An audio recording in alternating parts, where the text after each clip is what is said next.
مولانا روم نے لکھا ہے، ایک دفعہ ایک شخص نے اللہ کی عبادت کرنا شروع کر دی اور پروردگار کی عبادت میں اتنا مشغول ہوا کہ دنیا میں سب کچھ چھوڑ چھاڑ کر سب کچھ بھول گیا اور سچے دل سے اللہ کی رضا میں راضی رہنے کے لیے انسانیت کے راستے پر چل پڑا۔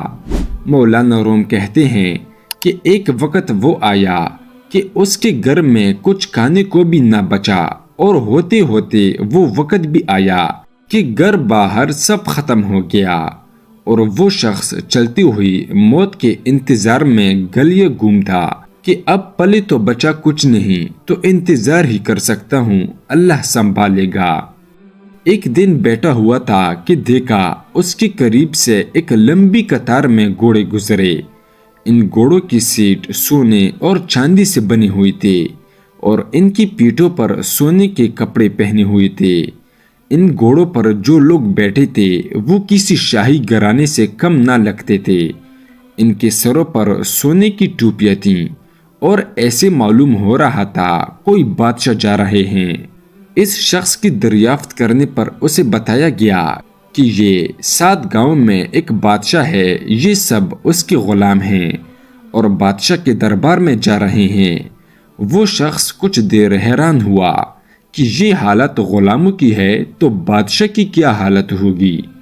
اس نے آسمان کی طرف سر اٹھا کر کہا، میرے بادشاہ، میرے مالک، میرے اللہ، شکوہ تو تجھ سے نہیں کرتا، لیکن اس بادشاہ سے ہی غلاموں کا خیال رکھنا سیکھ لیجئے۔ اتنی بات کہہ کر وہ شخص چل دیا۔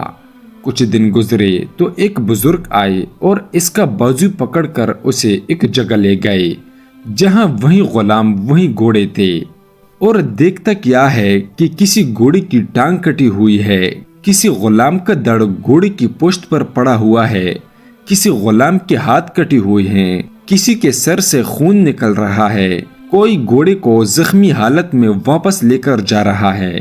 وہ شخص حیران ہوا اور بزرگ سے پوچھا، جناب آپ کون ہیں اور یہ سب کیا ماجرا ہے؟ اس وقت اس بزرگ نے کہا کہ یہ وہی غلام ہیں جو اس دن سونے میں لپٹے ہوئے تھے اور آج یہ ایک جنگ سے واپس آ رہے ہیں، اس لیے ان کی یہ حالت ہے۔ مجھے خواب میں بس اتنا کہا گیا ہے کہ اسے کہنا بادشاہوں کے لیے قربانیاں دینا بھی ان غلاموں سے سیکھ لیجئے۔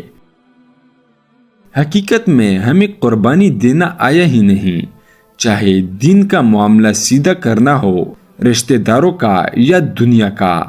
جس دن ہم قربانی دینا سیکھ لیں گے، دین کے لیے، اپنوں کے لیے اور دنیا کے لیے، اور اس پر توکل کرنا سیکھ لیں گے، تو اللہ رب العزت ایسی بادشاہت عطا فرمائے گا جو کبھی ختم نہیں ہوگی۔